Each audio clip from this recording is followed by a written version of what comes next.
Class 9th वाले मेरे brothers GP को इस वीडियो में एकदम आसान करके बताएंगे। ये वीडियो कंप्लीट करने के बाद तुम्हारे नए वाले बुक में जो जीपी का क्वेश्चन है तुम बिल्कुल आसानी से बना दोगे। जीपी एक बहुत ही आसान सा चैप्टर है। देखो इस चैनल पर एपी ऑलरेडी अपलोडेड है, एपी का कॉम्पिटेंसी बेस्ड क्वेश्चन वाला वीडियो भी आ गया है। अगर वो पढ़ लिए हो तो उसके कंपेयर में यार जीपी बहुत आसान चैप्टर है। एपी जैसा नहीं है, एपी भी आसान ही था लेकिन एपी से भी आसान है। ज्योमेट्रिक प्रोग्रेशन है ना, ये नया ऐड हुआ है अपने सिलेबस में, 9th क्लास के सिलेबस में। बाकी है बड़ा आसान, बिल्कुल सही बता रहे हैं। इस वीडियो को कंप्लीट करो, एक एक बात को समझो और उसके बाद एक एक क्वेश्चन पक्का बनेगा तुम्हारे बुक वाला। वैसे तुम्हारे बुक में बड़ा इजी क्वेश्चन भी है। तो चलो स्टार्ट करते हैं। देखो एपी भी एक सीक्वेंस था, जीपी भी ब्रदर एक सीक्वेंस है। डेफिनेशन वगैरह देखा जाएगा, पहले बेसिक इसका समझ लिया जाए। एपी भी एक सीक्वेंस था, जीपी भी एक सीक्वेंस है। एपी में क्या होता था ब्रदर कि जैसे 2 4 6 8 10 12 ये सीक्वेंस जो है इसे हम एपी इसलिए बोलते थे क्योंकि इसका हर एक अगला टर्म पिछले टर्म में कुछ ना कुछ कांस्टेंट ऐड करके मिलते जाता था। जैसे देखो 2 ऐड किए तो ये मिल गया, फिर 2 ऐड किए तो ये मिल गया, 2 ऐड किए तो ये मिल गया, 2 ऐड किए तो मतलब कि कुछ ना कुछ ऐड करके। जैसे देखो 15 ले लिए, 12 ले लिए, 9 ले लिए, 6 ले लिए, 3 ले लिए। तो अब की बार क्या हो रहा है कि -3 करके हो रहा है। देखो माइनस करते गए एक कांस्टेंट नंबर माइनस करते गए ना तो अगला टर्म मिलते गया ना ब्रदर। तो बोल सकते हो कि एपी क्या था, एक ऐसा सीक्वेंस था जिसमें हर एक अगला टर्म पिछले टर्म में कोई एक कांस्टेंट नंबर जोड़कर या घटा करके मिलते जाता था। जीपी क्या है? जीपी भी एक सीक्वेंस है जिसमें हर एक अगला टर्म कुछ ना कुछ एक कांस्टेंट नंबर मल्टीप्लाई करके या डिवाइड करके हमें मिलते जाता है, वही जीपी है। मतलब जीपी भी एक सीक्वेंस है। देखो बहुत आसान सीक्वेंस है, हम बता रहे बुआ। जैसे मान लो ना कि ये है 2, पहला टर्म, एक सीक्वेंस का पहला टर्म 2 है। अगर हम इसमें 2 मल्टीप्लाई करें तो 4 आएगा, फिर हम इसमें 2 मल्टीप्लाई करें तो 8 आएगा, फिर हम इसमें 2 मल्टीप्लाई करें तो 16 आएगा, फिर हम इसमें 2 मल्टीप्लाई करें तो 32, फिर 64, ऐसे आते जाएगा। तो ब्रदर ये जो एक सीक्वेंस बन रहा है ना, इसमें तुम नोटिस कर रहे हो कि हर एक अगला टर्म पिछले टर्म में 2 मल्टीप्लाई करके मिलते जा रहा है। तो ये जो है एक जीपी है, बस इतना ही सा है। बहुत इजी है इसका डेफिनेशन ब्रदर। जैसे देखो एक और बार देखो, जैसे मान लो पहला टर्म 2 ही है। अब इसको अगर हम 2 से डिवाइड करें तो 1 मिलेगा, फिर हम इसको 2 से डिवाइड करें तो 1/2 हो जाएगा, फिर हम इसको 2 से डिवाइड करें तो ये 1/4 हो जाएगा, फिर हम इसको 2 से डिवाइड करें तो ये 1/8 हो जाएगा। और इस तरीके से ये सीक्वेंस चलते जाएगा ब्रदर। ये भी एक जीपी है क्योंकि हर एक अगला टर्म एक कांस्टेंट डिवाइड करके मिलते जा रहा है। हर एक अगला टर्म पिछले टर्म में एक कांस्टेंट मल्टीप्लाई करके मिलते जा रहा है। तो ये दोनों सीक्वेंस जीपी है। आसान है ना जीपी। और डेफिनेशन पढ़ लेते हैं ब्रदर। जीपी एक सीक्वेंस है of a number whose first term is a non zero. हाँ ये सब बात भी हम लोग डिस्कस करेंगे कि जिसका फर्स्ट टर्म जीरो नहीं हो सकता। एपी में फर्स्ट टर्म जीरो हो जाता था, जीपी में क्यों नहीं होगा अभी समझेंगे। बहुत आसान बात है। देखो जिसका जो फर्स्ट टर्म है ना वो एक नॉन जीरो मतलब जीरो नहीं होगा, and each of the succeeding term is equal to the preceding terms multiplied by a constant, है ना। यहां मल्टीप्लाइड और डिवाइड भी चाहिए था लिखना, मल्टीप्लाइड और डिवाइड बाय, मतलब कि हर एक अगला टर्म पिछले टर्म में प्रीसीडिंग टर्म में कुछ ना कुछ मल्टीप्लाई या डिवाइड करके मिलते जाएगा। अब सवाल यह है कि भाई जीपी का पहला टर्म नॉन जीरो क्यों होना चाहिए। जैसे मान लो ब्रदर हम पहला ही टर्म 0 ले लिए, अब अगला टर्म लिखने के लिए कुछ ना कुछ इसमें कांस्टेंट मल्टीप्लाई करते रहना होगा। तो ब्रदर इसमें तुम कुछ भी मल्टीप्लाई करोगे तो 0 ही आएगा। 0 इंटू एनीथिंग 0, ये 0 आते जाएगा, ये 0 आते जाएगा। तो ये बना। अब सवाल है कि क्या ये जीपी है? 0 0 0 0 जीपी है? नहीं है ब्रदर, नहीं है। क्यों नहीं है अभी बताते हैं। इसको समझने से पहले एक छोटा सा बात समझ लिया जाए कि जैसे एपी में ब्रदर हम लोग का एक कॉमन डिफरेंस आता था ना कि भाई वो जो कांस्टेंट नंबर जोड़ जोड़ के अगला टर्म मिल रहा है, वो कांस्टेंट नंबर जो घटा घटा के अगला टर्म मिल रहा है, उसको एपी में हम लोग कॉमन डिफरेंस बोलते थे। जीपी में जो ये कांस्टेंट नंबर मल्टीप्लाई कर करके डिवाइड कर करके जो सीरीज ये बनते चल जा रहा है, ये सीक्वेंस बनते चल जा रहा है जीपी वाला, तो ये जो कांस्टेंट नंबर मल्टीप्लाई किया जा रहा है ना, जैसे यहाँ पर 2 है, 2 मल्टीप्लाई करके देखो, 2 मल्टीप्लाई करके अगला आते जा रहा है, यहाँ पर ना डिवाइड किया जा रहा है किससे, 2 से, डिवाइड किया जा रहा है किससे, 2 से, डिवाइड किया जा रहा है किससे, 2 से। तो ये जो कांस्टेंट नंबर जिससे डिवाइड करके अगला टर्म मिल रहा है ना, इस कांस्टेंट नंबर को बुआ हम लोग कॉमन रेशियो बोलते हैं। यहाँ पर हम लोग कॉमन रेशियो बोलते हैं, वहां पर कॉमन डिफरेंस बोलते थे। वो स्मॉल डी से डिनोट होता था, ये स्मॉल आर से डिनोट होता है, ये स्मॉल आर से डिनोट होता है। कॉमन रेशियो के बारे में जैसे कभी भी किसी भी सीक्वेंस में, मतलब मान लो तुमको बोल दिया ना कि ये जीपी है, तुम इसका कॉमन रेशियो बता दो, तो कॉमन रेशियो होता है T2/T1, T2/T1, T3/T2। लगातार 2 टर्म का रेशियो ले लो, कॉमन रेशियो मिल जाएगा। T5/T4 है ना, T10/T9 इस कॉमन रेशियो। देखो यहाँ पे जैसे T2/T1 करेंगे, T2 बहुत आसान है वो, सब T2/T1 अगर हम लोग करेंगे तो 8/2 आ गया, सॉरी 4/2 आ गया ना। T2 यहाँ दूसरा वाला टर्म कितना है ब्रदर, 4 है ना, तो 4/2 कितना आ गया ब्रदर, 2। देखो T3/T1, T3/T1, T3/T2, T3/T2 किया जाए, अगला टर्म बाई पिछला टर्म, अगला टर्म बाई पिछला टर्म, यानी कि T3/8/4 कितना हो गया ब्रदर, ये भी 2 हो गया। देखो T4/T3 किया जाए, अगला टर्म बाई पिछला टर्म, T4 16 है, 16/8 किया जाए, कितना आ गया ब्रदर, 2। यही वो कॉमन रेशियो है, यही वो constant number is common ratio. तो कॉमन रेशियो निकालने के लिए हम लोग क्या करते हैं, अगला टर्म बाई पिछला टर्म करते हैं तो कॉमन रेशियो निकल जाता है, यहां भी निकल जाएगा, है ना। देखो 1/4 मतलब कि T4/T3 कर रहा है, तो देखो इससे ये कट करके कितना आ गया, 1/2, 1/2 is common ratio, 1/2 is common ratio, है ना। तो कॉमन रेशियो तो तुम समझ गए कि जैसे भाई एपी में कॉमन डिफरेंस होता था, जीपी में कॉमन रेशियो होता है। तो ब्रदर अगर इसको अगर हम जीपी बोले तो ब्रदर गलत नहीं हो जाएगा क्या? देखो तो अगर हम कॉमन रेशियो निकालने चलेंगे तो ये 0/0 हो जाएगा। 0/0 कोई नंबर होता है क्या? डिनोमिनेटर मैथ्स में 0 नहीं होना चाहिए, मैथ्स में भूकंप आ जाता है। मैथ्स में कभी भी डिनोमिनेटर 0 नहीं हो सकता, नहीं तो मैथ्स में बुआ त्राहिमाम हो जाएगा, भूकंप आ जाएगा। अनडिफाइंड नंबर उसे बोलते हैं। तो अगर इसे हम जीपी बोले तो देखो कॉमन रेशियो अनडिफाइंड आ जा रहा है, इसलिए पहला टर्म 0 नहीं होना चाहिए। साथ साथ कॉमन रेशियो भी कभी 0 नहीं होना चाहिए, जीपी का कॉमन रेशियो भी कभी 0 नहीं होना चाहिए। तो जीपी का डेफिनेशन आई होप तुम समझ गए होगे। कांस्टेंट मल्टीप्लायर जो बार बार, जैसे कि हम लोग 2 मल्टीप्लाई करके अगला वाला टर्म गेन करते जाते थे, तो जो कांस्टेंट मल्टीप्लायर था उसी को हम लोग कॉमन रेशियो बोलेंगे, जो कभी भी 0 नहीं होगा। कॉमन रेशियो कभी 0 नहीं होगा बुआ। कॉमन रेशियो 0 होगा तो 0 मल्टीप्लाई करोगे तो अगला सब 0 0 0 आते जाएगा, और ऐसा सीरीज कभी जीपी नहीं हो सकता। सही है ना? थोड़ा कॉमन रेशियो के बारे में और डिटेल लेते हैं। देखो प्रॉपर्टीज ऑफ जीपी में चलते हैं। प्रॉपर्टीज का मतलब क्या? जीपी के बारे में कुछ खास बात, जीपी के बारे में कुछ खास बात, ठीक ना। अभी जीपी के बारे में और भी बात पढ़ेंगे, लेकिन ये कुछ खास बात जो हमें मालूम होना चाहिए ब्रदर। आजकल देख रहे हो ना, क्वेश्चन थोड़ा टेक्निकल रह रहा है, घुमावदार रह रहा है बुआ, कॉम्पिटेंसी बेस्ड क्वेश्चंस, यानी हमें एक एक बात अच्छे से मालूम होना चाहिए, नहीं तो फिर गड़बड़ होगा ब्रदर, नहीं तो फिर गड़बड़ होगा। तो आओ जीपी के बारे में कुछ प्रॉपर्टीज देखते हैं। पहला प्रॉपर्टी जिसके बारे में खास बात जो हमें एकदम बढ़िया से मालूम होना ही चाहिए ब्रदर, क्या है कि common ratio can be positive और negative but not 0। Common ratio 0 नहीं हो सकता। जैसे मान लो फर्स्ट टर्म 2 हो गया और तुम बोल रहे हो कॉमन रेशियो 0 है, मतलब 0 मल्टीप्लाई करके अगला मिलते जाएगा, 2 × 0 0, फिर 0 × 0 0, फिर 0 × 0 0, ऐसे होते जाएगा। अब बताओ T2/T3/T2 कर रहे हो तो 0/0 कॉमन रेशियो ही अनडिफाइंड आ गया, मतलब कि कॉमन रेशियो 0 नहीं हो सकता। पॉजिटिव हो सकता है क्या? बिल्कुल हो सकता है। नेगेटिव हो सकता है क्या? बिल्कुल हो सकता है, बिल्कुल हो सकता है।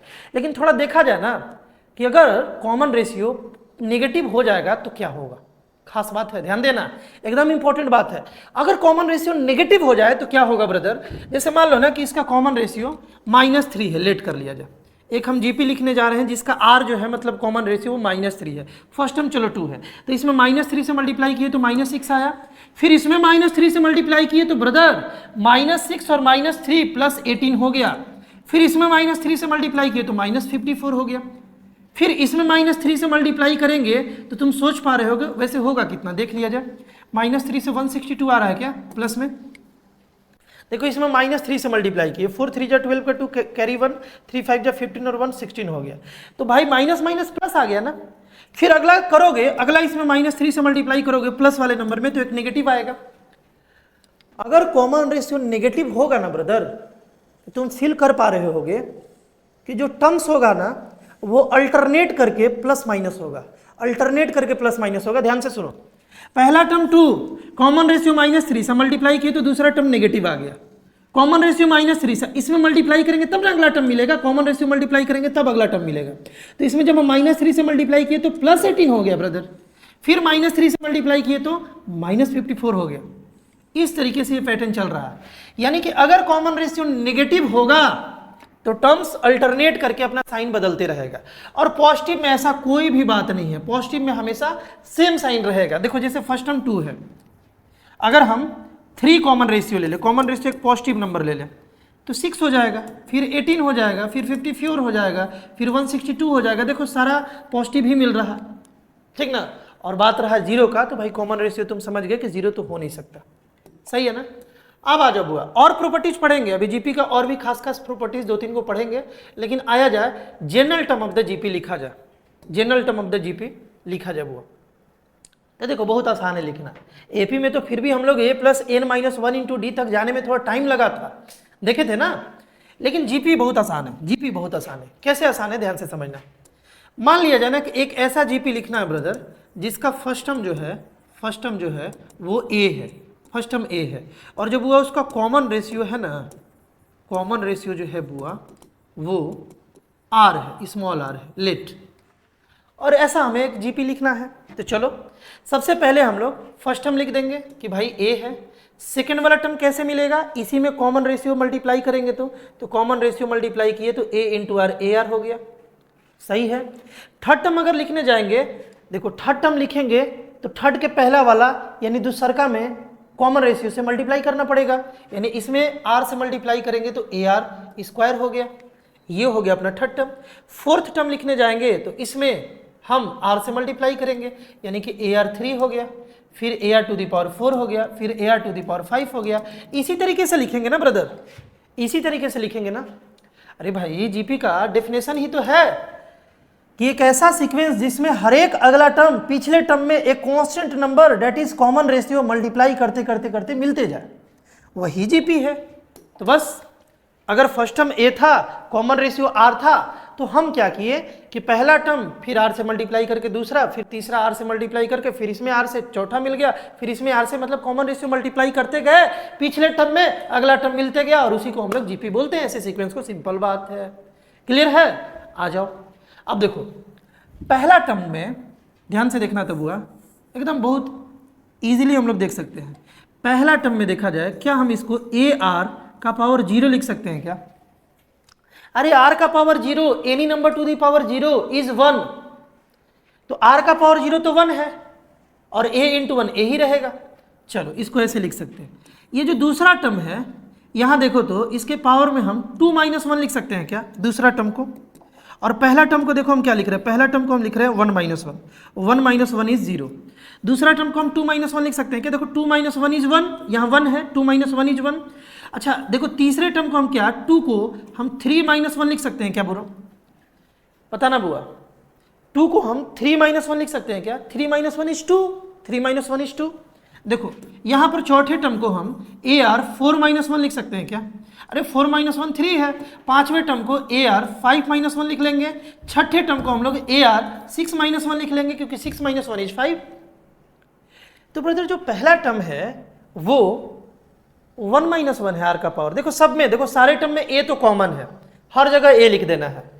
तो भाई जो पहला टर्म है उसमें r का पावर 1 - 1 है, जो दूसरा टर्म है उसमें 2 - 1 है, तीसरा टर्म में 3 - 1 है, चौथा टर्म में 4 - 1 है, पांचों में 5 - 1 है, छठा में 6 - 1 है। तो एनवा में क्या होगा, एनवा टर्म अगर इसी जीपी का अगर हम एनवा टर्म लिखने जाएंगे बुआ, तो भाई ए तो लिखेंगे क्योंकि हर एक टर्म में ए आते जा रहा है। आर का पावर क्या लिखेंगे, तो आर का पावर हो जाएगा, अगर पांचवा है तो 5 - 1, फोर्थ टर्म है, देखो पहला दूसरा तीसरा चौथा, फोर्थ टर्म है तो 4-1, तीसरा टर्म है तो 3-1। अरे भाई जब एनवा टर्म होगा तो n-1 आ जाएगा। यही हो गया जीपी का जनरल टर्म। जनरल टर्म मतलब क्या? हर एक टर्म, किसी भी टर्म को डिनोट कर देगा। एन का वैल्यू बस यहाँ रखते जाओ, अलग अलग टर्म मिलते जाएगा। जैसे मान लो हमको T10 चाहिए, यानी 10वां टर्म चाहिए, तो T10 कैसे निकलेगा बुआ? ए लिख दो, आर का पावर 10-1, n-1 है ना, तो 10-1, 10-1 कितना हो जाएगा? ए का पावर, ए इंटू आर का पावर 9, ये हो जाएगा इसका 10वां टर्म। ये हो गया जीपी का जनरल टर्म। जनरल टर्म मतलब समझ रहे हो ना, एक ऐसा टर्म जो सारे टर्म को डिनोट करवा दे। बस यहाँ एन का वैल्यू अगर तुम 1000 रखोगे तो यहाँ 1000 रखना होगा, 10 रखोगे तो 10, 100 तो 100, 50 तो 50। ये रहा बुआ जीपी का जनरल टर्म। आसान है या नहीं है बता देना। कुछ क्वेश्चन करा दे? आओ कुछ क्वेश्चन करते हैं, आसान आसान क्वेश्चन करते हैं ब्रदर, एकदम आसान आसान हम लोग क्वेश्चन करते हैं। कहाँ गिलक क्वेश्चनवा हो, देखो तो बुआ, ये क्वेश्चन करते हैं हम लोग, ये क्वेश्चन हम लोग करते हैं। ये तुम्हारे आर्य सवाल न्यू वाले बुक का क्वेश्चन है, बहुत आसान क्वेश्चन है, बहुत ही आसान क्वेश्चन है। ऐसे क्वेश्चन में बोला जा रहा है ना कि शो करो ना बुआ कि ये जीपी में है। जीपी में होने के लिए क्या कंडीशन है? कॉमन रेशियो सेम होना चाहिए। और कॉमन रेशियो क्या होता है? अगला टर्म बाई पिछला टर्म। यहां पर अगर हम T2/T1 निकाले, देखो T2/T1 निकाल रहे हैं तो कितना आ गया? 27/81 आ रहा है बुआ। देखो 27 इज T2, 81 इज T1, पहला टर्म, ये दूसरा टर्म, तो इसको अगर हम कैंसिल कराएं तो 1/3 आ गया। ठीक है, T2/T1 1/3 आ रहा है। T3/T2 निकालते हैं ब्रदर, T3 मतलब 9 और T2 मतलब 27, तो इसको जब हम लोग कैंसिल कराएं तो 1/3 है ना। अब आते हैं T4 मतलब चौथा टर्म बाई तीसरा टर्म T3, कितना आ गया? 3/9 आ गया, 1/3 फिर से आ रहा है। ठीक ना, चलो एक लास्ट बचल है उसको काहे छोड़े। T5 इसका पांचवा टर्म 1 है और फोर्थ टर्म 3 है। तुम एक बात नोटिस कर रहे हो क्या कि यहां पर ब्रदर लिखोगे कैसे? लिखोगे कि since T2/T1, T2/T1 is equal to T3/T2 is equal to T4/T3 is equal to T5/T4। मतलब कि हर एक अगला टर्म बाई पिछला टर्म यहां पर इक्वल आ रहा है। और वो किसके इक्वल आ रहा है? 1/3, एक कांस्टेंट नंबर के इक्वल आ रहा है ब्रदर।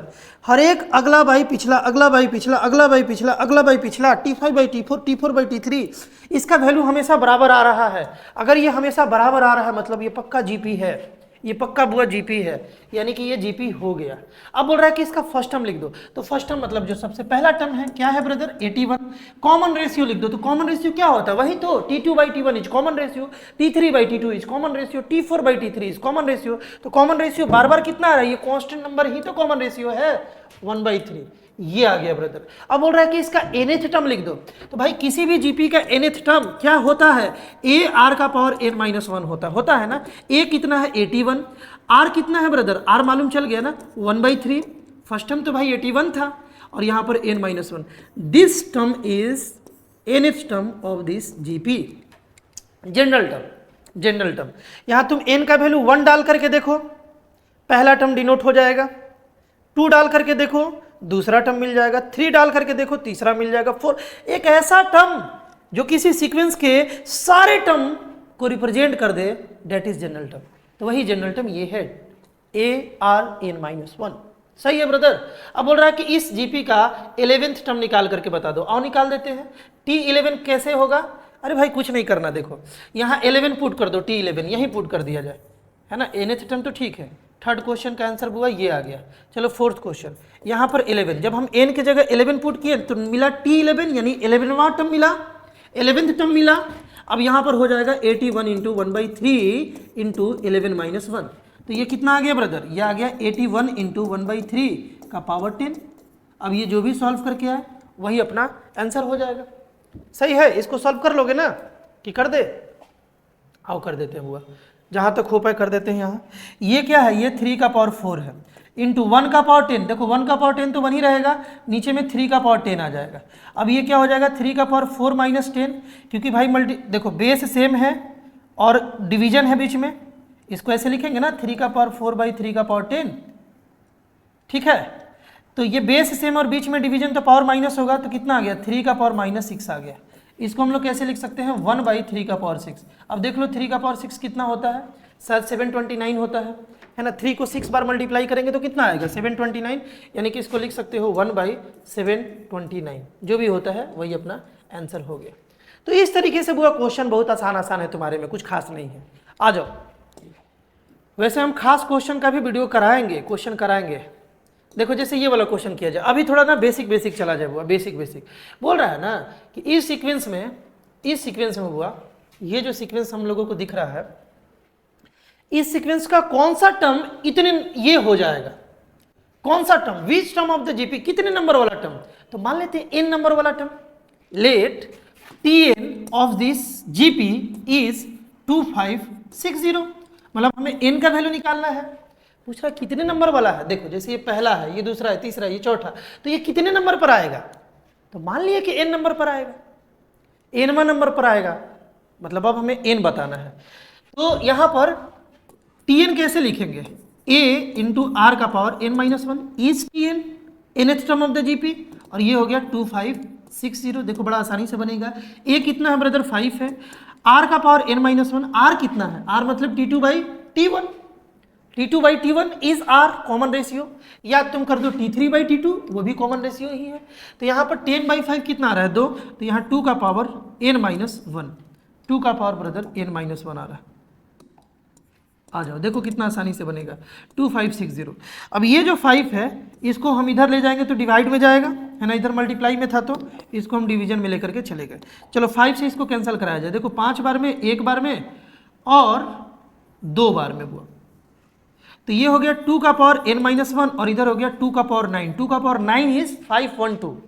अब बताओ बुआ, अगर बेस सेम है, बीच में इक्वालिटी है, तो power must be equal, power को इक्वल होना पड़ेगा। यानी कि यहाँ से n-1 जो है ये 9 के बराबर है, तो n यहाँ से 1 को इधर ले गए तो 10 के बराबर आ गया। n का वैल्यू 10, n का वैल्यू 10, यानी कि T10 जो है ये 2560 है, 2560 है, n का वैल्यू 10 यानी कि T10, और T10 का मतलब क्या होता है 10वां टर्म, यानी कि इस जीपी का 10वां टर्म जो होगा वो ये होगा, यानी 2560 होगा। आई होप बालक अच्छे से तुम इस बात को समझ पाए होगे कैसे बनाना है। और एक क्वेश्चन किया जाए बेसिक वाला, अरे क्वेश्चन खूब किया जाए, मजा आएगा बुआ।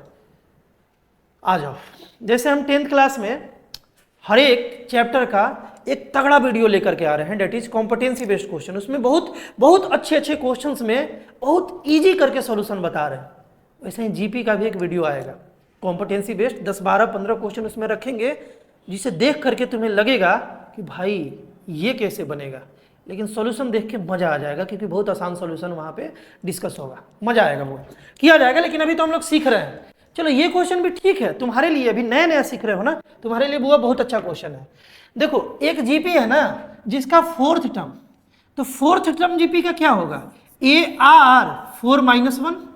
मान लेते हैं कि ये जिस भी जीपी का बात कर रहा है ना उसका फर्स्ट टर्म बुआ, फर्स्ट टर्म जो है वो A है, और कॉमन रेशियो जो है ना, जो कॉमन रेशियो है इस जीपी का वो कॉमन रेशियो R है, लेट कर लिया जाए। तो इसका जो 4th टर्म होगा वो क्या होगा, A इंटू आर का पावर 4-1, और यही कितना दे रखा है अपने को, यही दे रखा है बुआ 54, तो यहाँ पर हम 54 लिख दिए। चलो जी, अच्छा 4-1 को हम लोग 3 लिख सकते हैं, चलो 3 लिख दिए इसको। आगे आ जाए, बुआ बोल रहा है ना कि इसका 7th टर्म जो है, यानी कि A इंटू आर का पावर 7-1 है ना, 7-1, और 7-1 को हम लोग क्या लिख सकते हैं, 7-1 इज 6, तो यहाँ 6 लिख दिए। ये हो गया 7th टर्म, और 7th टर्म कितना दिया है 1458 दे दिया है। Let this equation be equation 1 and this equation be equation 2। हमसे पूछ क्या रहा है, पूछ रहा है ना कि फाइंड इट्स, अच्छा इतना सारा बात फिर से पूछ रहा है, चलो बता देंगे, कोई खास बात नहीं है, आसानी से बता देंगे, ध्यान से देखो। और अगला क्वेश्चन में तो और मजा आएगा, अगला क्वेश्चन बड़ा टेक्निकल है। आ जा बुआ, आओ यहाँ देखते हैं हम लोग। अब ऐसे क्वेश्चन में जानते हो क्या किया जाए बुआ, हम लोग ना इक्वेशन 2 को इक्वेशन 1 से अगर डिवाइड कर देना तो अपना काम तुरंत हो जाएगा, आर निकल जाएगा तुरंत, एक वेरिएबल गायब हो जाएगा। कैसे, देखो इक्वेशन 2 को अगर हम डिवाइड लगा दे इक्वेशन 1 से, जब भी ऐसा हम लोग काम करते हैं ना बुआ, तो LHS को डिवाइड लगा देता है और RHS को डिवाइड लगा देता है, ये सब बात तुम जानते हो।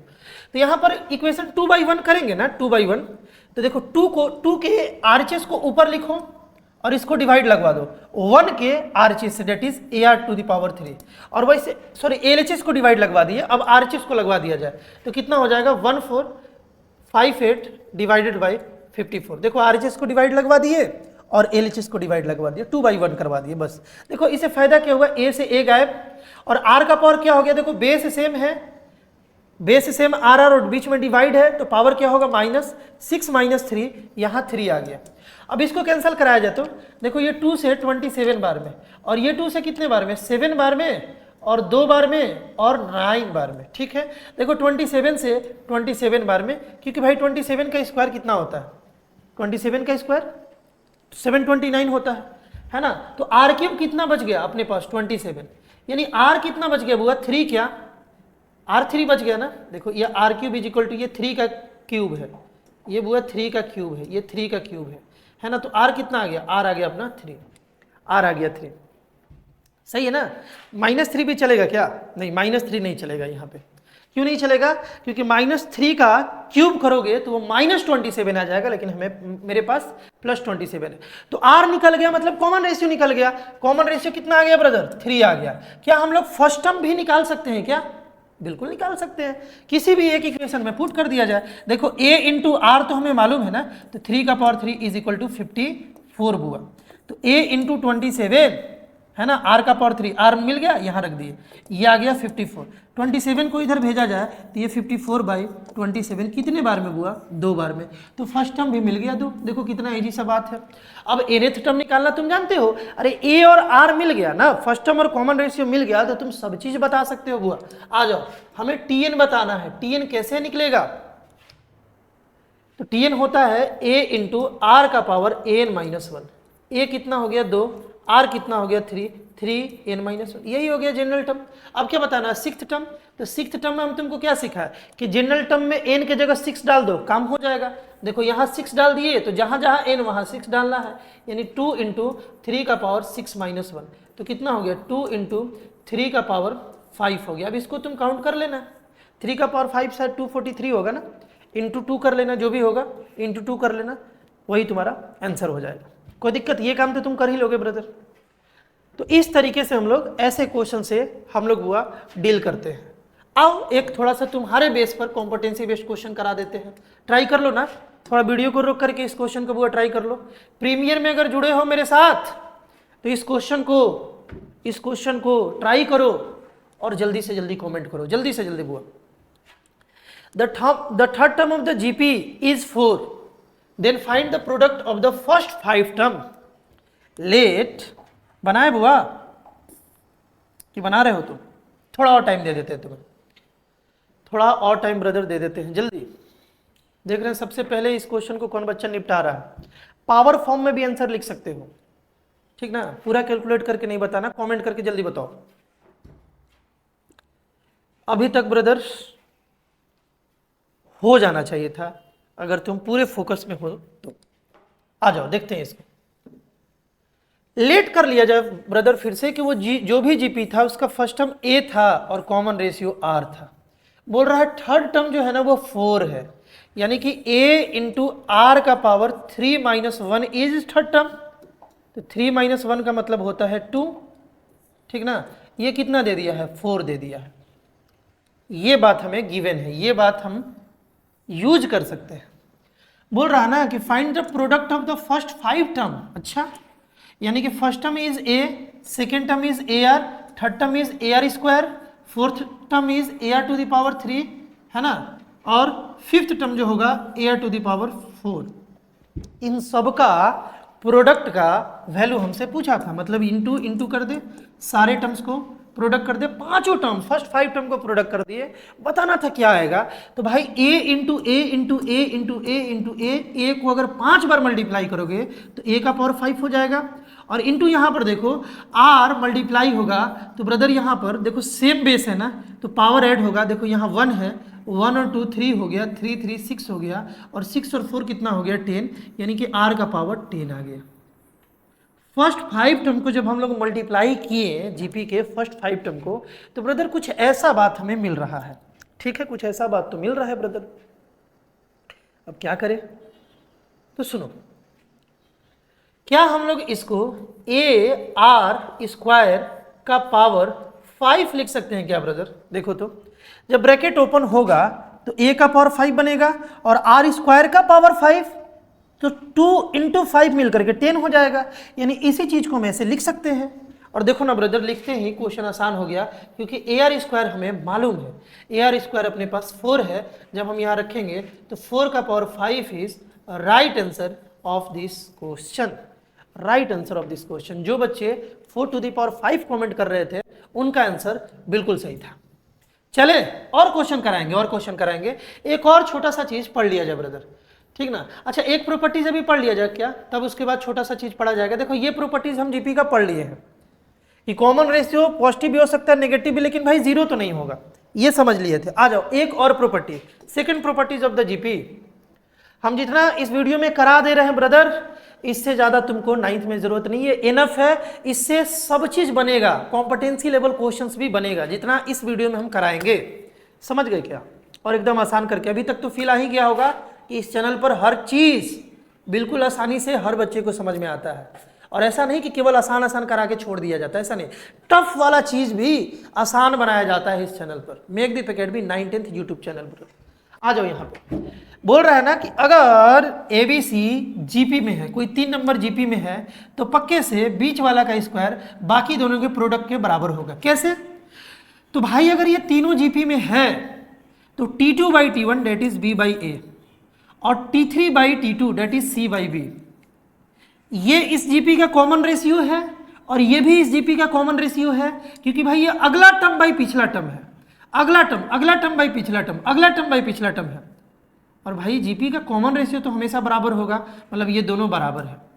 और जैसे ही ये दोनों बराबर आया, बी को इधर भेजोगे तो B into B B square, और ए इंटू सी AC हो गया।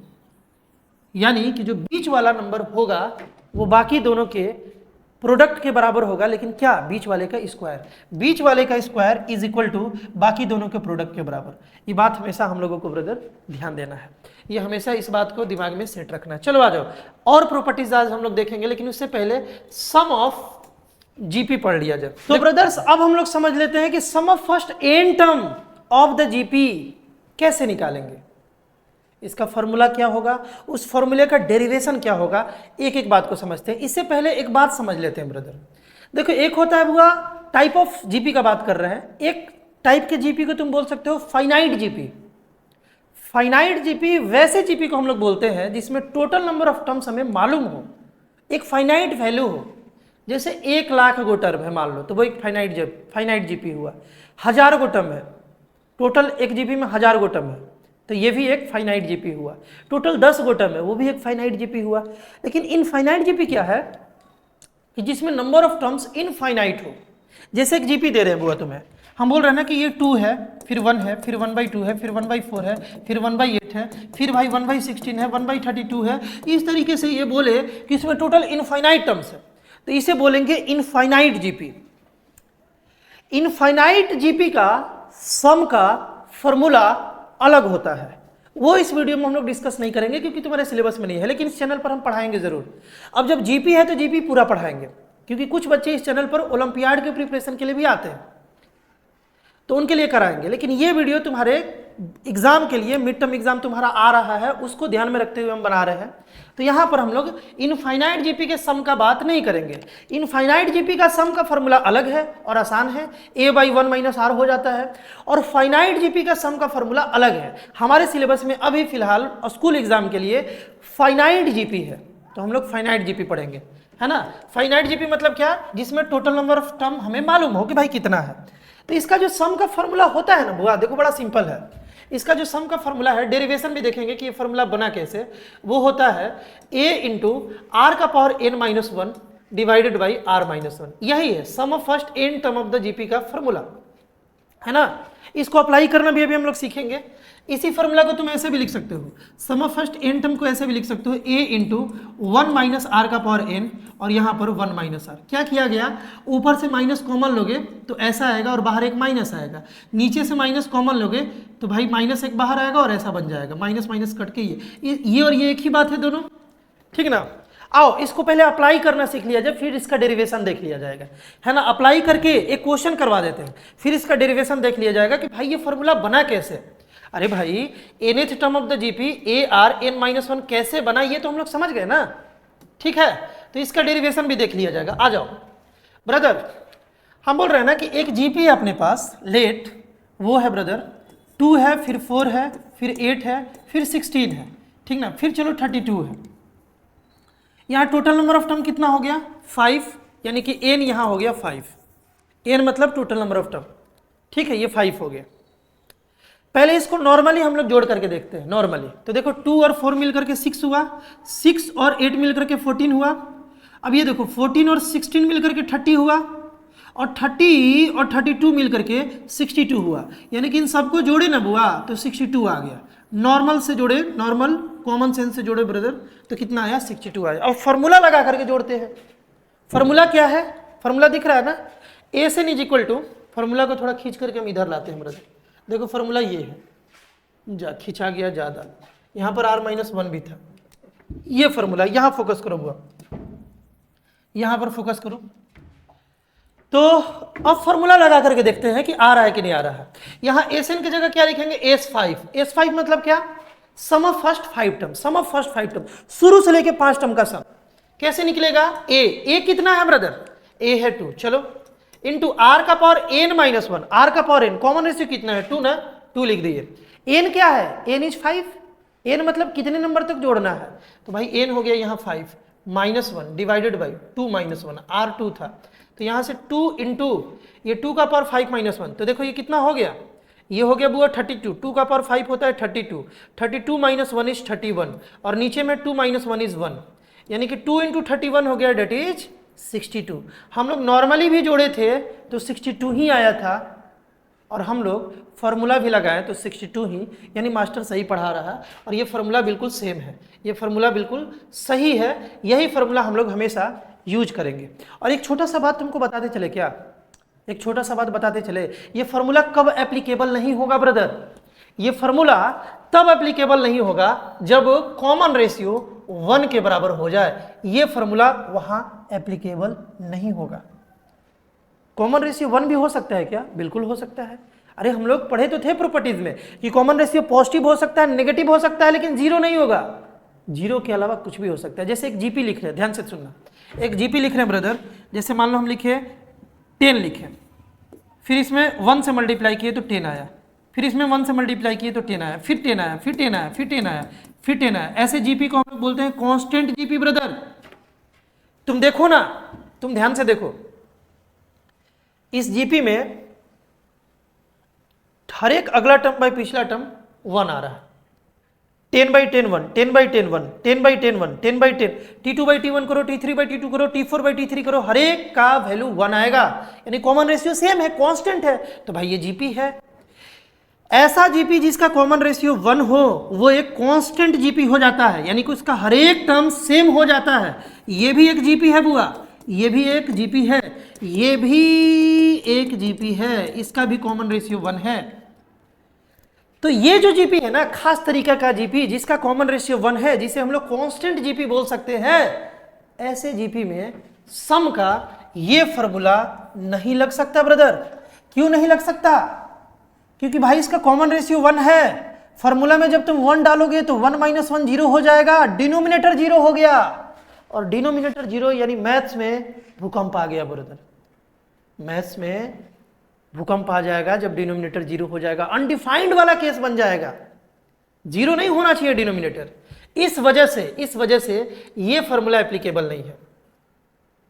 तो फिर ऐसे जीपी को जोड़ेंगे कैसे, अरे बहुत आसान है, बहुत आसान है। देख लो कि कितने बार जोड़ना है, हर एक टर्म सेम है, देख लो कितने बार जोड़ना है। अरे भाई 10 को मान लो, यहां पर कितने बार जोड़ना है, 1 2 3 4 5 6 7, तो 10 × 7 कर दो, बस बात खत्म, 70 आ जाएगा। 2 को कितने बार जोड़ना है, 6 बार, तो तो जोड़ने पर 12 आएगा, तो क्या करो 6 × 2 कर दो, 6 × 2 कर दो, 6 × 2 कर दो, बहुत जोड़ना आसान है। यानी हमें एन मालूम होना चाहिए, ऐसे जीपी में ब्रदर हमें एन मालूम होना चाहिए। एन मतलब total number of term, constant GP में हमें मालूम होना चाहिए टोटल नंबर ऑफ टर्म। जैसे यहाँ 7 था तो 7 × फर्स्ट टर्म कर दिए, 7 × 10 कर दिए तो 70, इन सबका एडिशन आ गया। यहाँ 6 टर्म था, मतलब एन यहाँ 6 था तो 6 × 2 कर दिया, आ गया 12। इन सबको जोड़ करके देखो 12 आएगा। मतलब कि अगर ऐसा जीपी हो, इंपॉर्टेंट बात है बुआ, कांस्टेंट जीपी अगर हो, ध्यान देना, कांस्टेंट अगर जीपी हो तो ऐसे जीपी को जोड़ने का फॉर्मूला होता है एन ए, है ना। एन यानी total number of term into A, that is first term. थोड़ा सा बढ़िया से लिख दिया जाए सम वाले फॉर्मूला को, ध्यान से सुनना बुआ, सम वाले फॉर्मूला को, sum of first N term of GP का फॉर्मूला। अभी डिराइव भी करेंगे, इसको छोड़ेंगे थोड़ी बुआ, बहुत आसान है डेरिवेशन, सुनो ना। तो इसका फॉर्मूला है कौन सा, a इंटू आर का power n minus 1 by R minus 1, ये है। ये कब है, जब r 1 ना हो। और एक और फॉर्मूला है डेट इज n इंटू ए, कब, जब r 1 हो। बस ये दो बात हमें ध्यान रखना है, सम ऑफ n टर्म का ये दो फॉर्मूला, ठीक है। जब r 1 है तो उस समय हम लोग फर्स्ट टर्म इंटू n कर देंगे, टोटल नंबर ऑफ टर्म, तो हमें सम मिल जाएगा। और यहाँ r जब 1 नहीं हो तब ये फॉर्मूला एप्लीकेबल है, सही है ना। आ जाओ एक क्वेश्चन करते हैं, फिर डेरिवेशन पर आएंगे। एक क्वेश्चन कर लेते हैं ब्रदर, बहुत अच्छा क्वेश्चन, बहुत अच्छा क्वेश्चन, सम पर कर लिया जाए। आ जाओ ये क्वेश्चन, आ जाओ ब्रदर, ये वाला क्वेश्चन बोल रहा है ना, determine the number of terms in a GP. इस जीपी में टोटल कितना टर्म्स होगा ये हमें बताना है। यानी अब की बार हमसे एन पूछ रहा है, N is total number of term, N पूछ रहा है। फर्स्ट टर्म दे दिया है, फर्स्ट टर्म दे दिया है, जनरल टर्म भी दे दिया है। चलो ए दे दिया, फर्स्ट टर्म दे दिया, जनरल टर्म यानी कि ए इंटू आर, मान लो कि इस जीपी का कॉमन रेशियो आर था तो आर का पावर n माइनस 1 कितना दे दिया, 96। यहाँ पर अगर हम ए की जगह, मतलब फर्स्ट टर्म की जगह 3 लिख दे बुआ, ठीक ना, तो 3 इधर जाके इसको डिवाइड मतलब कैंसिल कराएगा, 3 और 2 32 आ गया। तो r का पावर n माइनस 1 अपने पास 32 है। चलो हमसे n पूछ रहा है, अगर किसी मेथड से बुआ r मिल जाए तो यहाँ r का जैसे ही वैल्यू डालेंगे तो इस इक्वेशन में केवल एक ही वेरिएबल n बचेगा, तो n निकल जाएगा, n is total number of term, n is total number of term निकाल लेंगे। चलो अब फोकस किया जाए कि भाई r कैसे निकले। तो ये भी तो एक दिया है, ये भी तो एक बात दिया है ब्रदर। आओ देखो बहुत अच्छा क्वेश्चन है, टेक्निकल क्वेश्चन है, एकदम आसान करके बता रहे हैं। Sum of first N term का फॉर्मूला क्या था, फर्स्ट टर्म इंटू आर का power n minus 1 divided by R minus 1, ये था ब्रदर। और ये अपने पास 189। सबसे पहले इस फॉर्मूला में a की जगह हम 3 पुट कर सकते हैं, क्यों ऐसा, क्योंकि फर्स्ट टर्म अपने पास 3 है। चलो अब इस 3 से इसको कैंसिल कराया जाए, तो 3 से 6 बार में और ये 3 बार में, ठीक है। आ जाए आगे। अब देखा जाए ब्रदर, इसका यूज करना है ना। हम एक बात बोल रहे तुमसे, एक बात बोले क्या, तुम अगर बुरा ना मानो तो एक बात बोले क्या ब्रदर, सुनो, हम इसको ऐसे लिख ले क्या, r का power n minus 1 into R minus 1 by R minus 1। देखो आसान हो गया क्वेश्चन, देखो ना, हम r के पावर n को हम ऐसे लिख सकते हैं क्या, अरे भाई ये बेस सेम है, बीच में मल्टीप्लीकेशन है, तो r का power n minus 1 into R को हम ऐसे लिख सकते हैं क्या, देखो तो मल्टीप्लीकेशन और बेस सेम है, तो r का पावर n माइनस 1 प्लस 1, यहाँ पावर 1 है, बेस सेम, बीच में मल्टीप्लीकेशन तो पावर ऐड होता है, 1 से 1 कट करके r का पावर n ही तो आया। मतलब इसको जब हम सिंप्लीफाई किए तो r का पावर n ही तो आ रहा, मतलब इसके जगह पर हम ये लिख सकते हैं ना, लिख दिए। और ऐसा लिखने से बुआ काम बड़ा आसान हो जा रहा है, ऐसा लिखने से मेरे भाई काम बड़ा आसान हो जा रहा है, ठीक ना। क्या काम आसान हो जा रहा है, क्योंकि इसका वैल्यू हमें मालूम है, इसका वैल्यू 32 है, तो यहाँ हम लोग पुट कर देते हैं। तो यहाँ से आया 32 into R minus 1 by R minus 1 is equal to 63। अब देखो इस आर माइनस 1 को इधर ले जाएंगे तो मल्टीप्लाई हो जाएगा, 32 R minus 1 is equal to 63 R minus 63 हो जाएगा। 63 से ये दोनों मल्टीप्लाई हो गया। अब इसको इधर और इसको इधर लाया जाए तो देखो ये जब इधर आएगा तो माइनस 1 प्लस 63 हो जाएगा, और ये जब इधर जाएगा बुआ तो 63 आर प्लस कि माइनस ये तो प्लस में उधर जाएगा तो माइनस में, 32R हो जाएगा। आगे आ जब हुआ तो यहाँ पर हो गया ये दोनों मिलकर के 62, ये हो गया 62 और इधर क्या हो गया 3 से 2 गया 1, 31R आ गया। क्या मिला लो तो बुआ, 3 से 2 गया 1 और 6 से 3 गया 3। तो अब देखो ये R का वैल्यू बहुत सिंपल सस्ता आ गया बुआ, सिंपल और सस्ता कितने बार में, 2 बार में। R का वैल्यू 2 आ गया। अब R का वैल्यू 2 आया तो हमें तो भाई n बताना है ना, हमें n बताना है, टोटल नंबर ऑफ टर्म बताना है। तो यहाँ पर 2 का पावर n-1 और इसे तुम 2 का पावर 5 लिख सकते हो क्या 32 को। देखो बुआ बेस सेम है, बीच में इक्वलिटी है तो पावर मस्ट बी इक्वल, यानी कि n-1 is equal to 5, n is equal to 6 हो गया। 1 इधर गया तो 5 में ऐड होके 6 हो गया। सही है ना, बोलो बुआ n का value 6, n is what, n is total number of terms of this GP. मतलब इस जीपी में टोटल 6 टर्म को जोड़ोगे तो 189 आ जाएगा और इस जीपी का जो छठा टर्म होगा वो 96 होगा। यही बात बोल रहा है ना। आओ जल्दी से डेरिवेशन भी देख लेते हैं।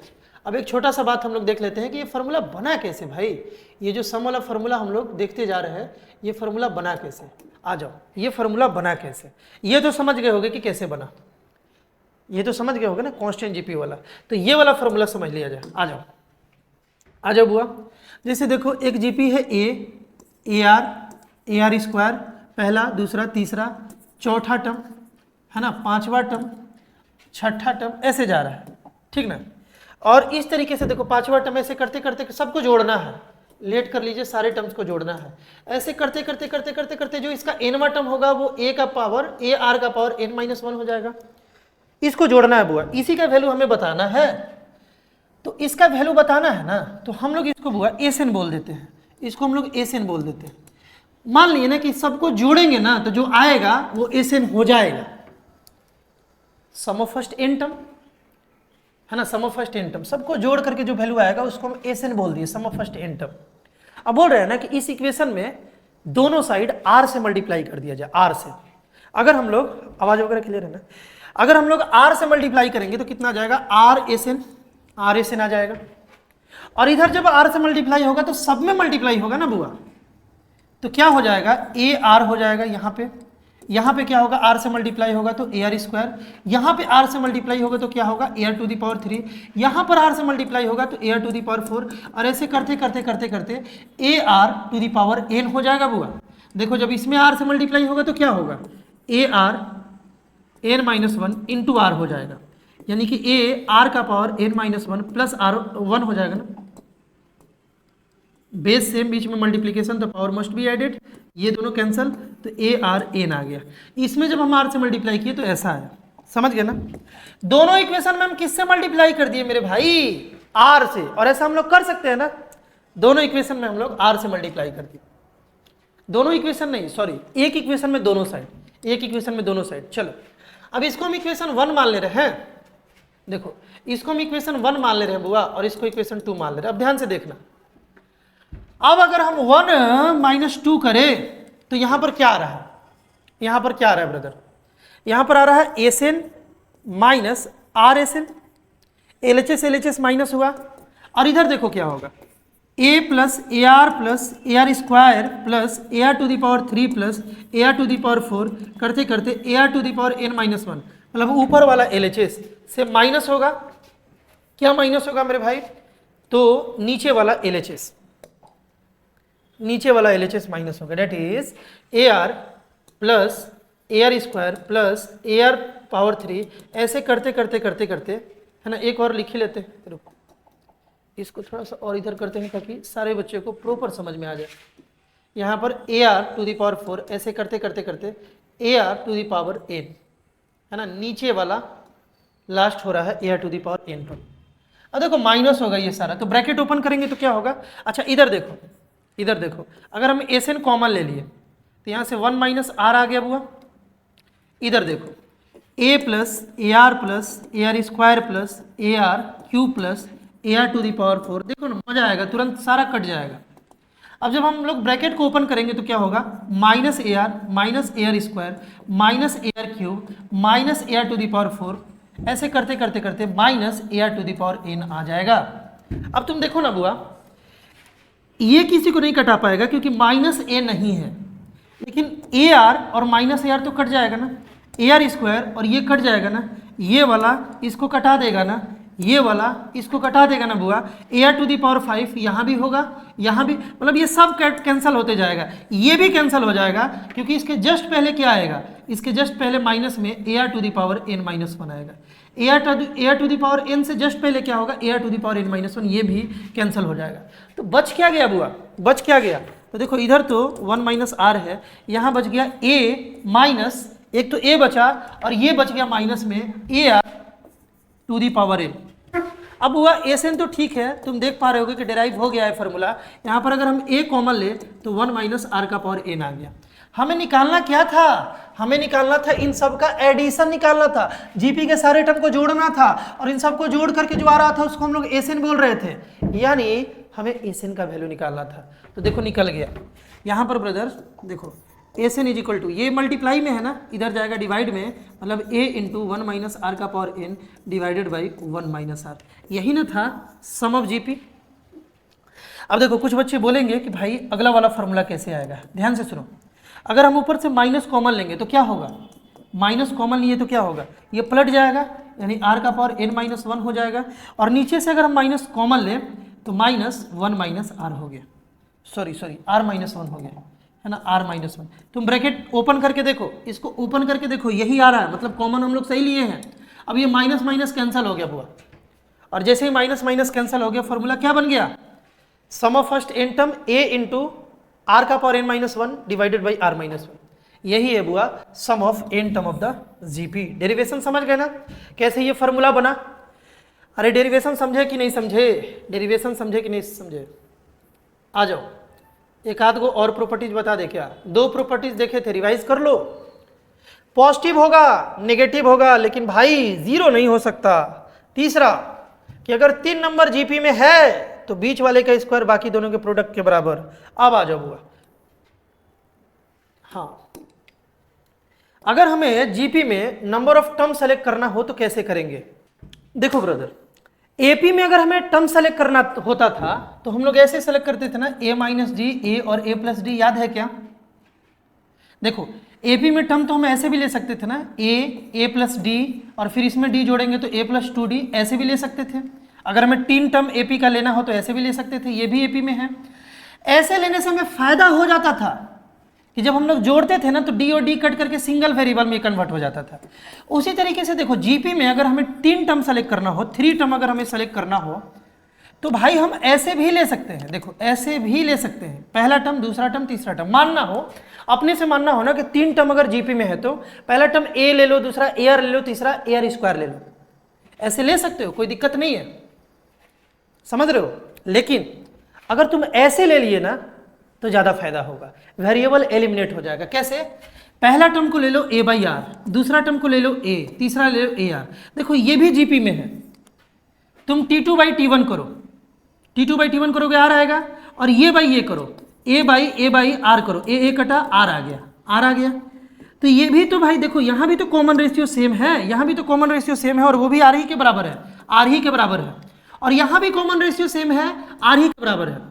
तुम चाहो तो ऐसे भी ले सकते हो, ऐसे भी ले सकते हो। अगर 3 टर्म जीपी में मानना हो तो ऐसे भी मान सकते हो, ऐसे भी मान सकते हो, लेकिन ऐसे मानोगे तो ज़्यादातर क्वेश्चन में बेनिफिशियल होगा, क्योंकि अगर इन तीनों टर्म को हम लोग प्रोडक्ट कराएंगे बुआ तो एक वेरिएबल एलिमिनेट हो जाएगा। ध्यान दो, अगर प्रोडक्ट कराओगे तो आर से आर कट करके केवल एक वेरिएबल बचेगा, तो इक्वेशन सॉल्व करने में हमारे लिए आसानी होगा। अगर हमें 4 टर्म जीपी में लेना हो तो हम लोग कैसे ले सकते हैं, 2 तरीके से ले सकते हैं, लेकिन प्रेफर कौन करोगे अभी बता देंगे।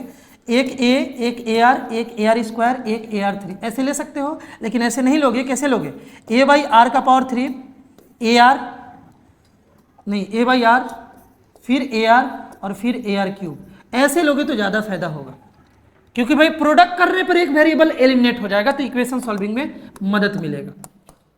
समझ गए ना, ये तीनों का तीनों प्रॉपर्टी समझ गए। और एक लास्ट प्रॉपर्टीज और जीपी खत्म। एक लास्ट प्रॉपर्टीज बड़ा आसान, आराम से समझोगे तुम। देखो ब्रदर, किसी भी जीपी को कोई भी जीपी हो, देखो कोई भी जीपी हो, अगर उसके पावर रेज वाला है, if each term of the GP is multiply और डिवाइड और रेज टू द पावर, हाँ किसी भी जीपी के हर एक टर्म को अगर तुम सेम कांस्टेंट नंबर से मल्टीप्लाई करते जाओ या डिवाइड करते जाओ, जीरो के अलावा, जीरो से मत करना, जीरो वाला तो बात समझ गए, मल्टीप्लाई करते जाओ, जो नया सीक्वेंस मिलेगा ना वो भी जीपी में ही होगा। जैसे जैसे ब्रदर, जैसे अभी हम लोग एग्जांपल लिए थे 2 4 8 है ना, 16 32 64, ये जो था एक जीपी था भाई, दो कॉमन रेशियो मल्टीप्लाई दो दो करके आ रहा है। अगर इसके हर एक टर्म को हम 3 से मल्टीप्लाई कर दें, 3 से मल्टीप्लाई कर दे तो ये कितना हो गया 6, इसको 3 से मल्टीप्लाई किए तो, इसको 3 से मल्टीप्लाई किए तो, इसको 3 से मल्टीप्लाई किए तो, इसको 3 से मल्टीप्लाई करेंगे तो कितना होगा बुआ 96। ये जो आया ना ये भी जीपी में ही होगा, ये भी जीपी में ही होगा। अगर हर एक टर्म किसी जीपी के कांस्टेंट नंबर से मल्टीप्लाई या डिवाइड किया जाए या सेम पावर रेज कर दिया जाए, जैसे सबका पावर 2 2 कर दो, यहाँ भी पावर 2, यहाँ भी पावर 2, यहाँ भी पावर 2, यहाँ भी पावर 2, यहाँ भी पावर 2, यहाँ भी, वो भी जीपी में ही होगा, वो भी जीपी में ही होगा।